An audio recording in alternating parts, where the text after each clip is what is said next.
Hai Sobat Bakta, perkenalkan saya Dr. Hartati Tuna, dosen Teknologi Laboratorium Medis IIK Baktiwiyata Kediri. Baiklah, pada hari ini saya akan menjelaskan bagaimana pola hidup yang baik untuk pasien diabetes mellitus. Ya, kita ketahui bersama ya, diabetes atau nama lainnya adalah si manis ya.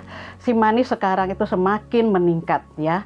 Apa yang dimaksud dengan si manis? Si manis ini adalah suatu penyakit yang disebabkan karena gangguan metabolisme karbohidrat di dalam tubuh sehingga insulin tidak bisa mengontrol kadar gula darah kita. Nah, kalau sudah menderita diabetes mellitus, bagaimana untuk kita tetap bersahabat dengan diabetes mellitus? Jadi pertama, kita atur makanan sehat dengan kita menerapkan 3J. Yang pertama, jenisnya, kemudian jumlahnya, terus jaraknya. Lah jenis, karena ini kelainan karbohidrat, jadi kita harus pintar memilih bagaimana karbohidrat yang baik untuk pasien diabetes mellitus. Lah yang dianjurkan adalah karbohidrat kompleks, yaitu karbohidrat seperti beras merah atau makanan-makanan yang mengandung serat. Kita harus pantang untuk makanan yang seperti nasi atau roti ya, karena itu mempunyai indeks glikemik yang tinggi.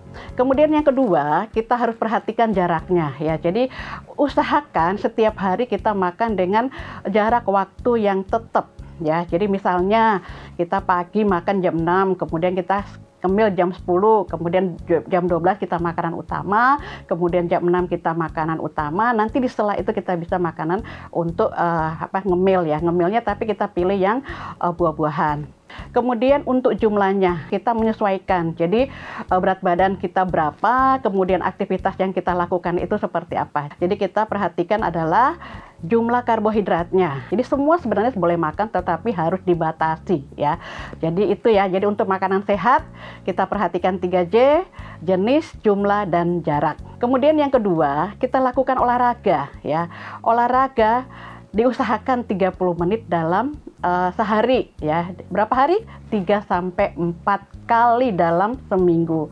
Olahraga apa yang diharuskan? Yaitu atau yang kita lakukan adalah jalan sehat, jogging, bersepeda, dan berenang.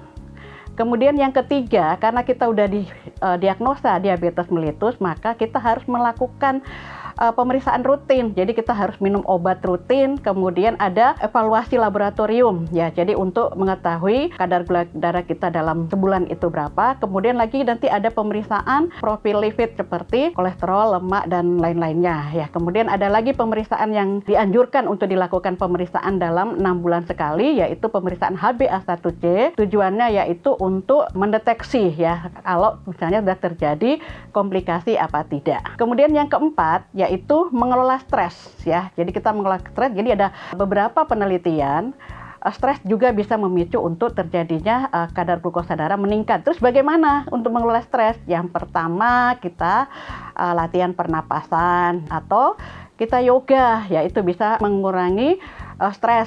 Atau bisa juga kita melakukan suatu hobi ya. Jadi ya hobi yang kita seneng ya. Jadi misalnya merawat bunga atau merawat hewan ya, kalau kita biasa sekarang banyak ya untuk yang seperti pelihara kucing dan lain-lain. Itu adalah salah satu untuk bagaimana kita bisa mengelola stres. Kemudian yang pasti juga tidak boleh merokok, karena udah ada beberapa penelitian rokok itu juga bisa menyebabkan peningkatan daripada kadar gula darah.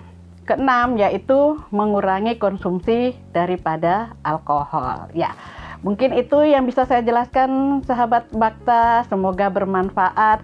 Dan marilah kalau kita sudah menderita diabetes mellitus, marilah kita bersahabat dengan si manis. Jadi bukan untuk menghindari, tapi kita bersahabat dengan menerapkan pola hidup yang sehat untuk pasien diabetes mellitus. Terima kasih. Wassalamualaikum warahmatullahi wabarakatuh.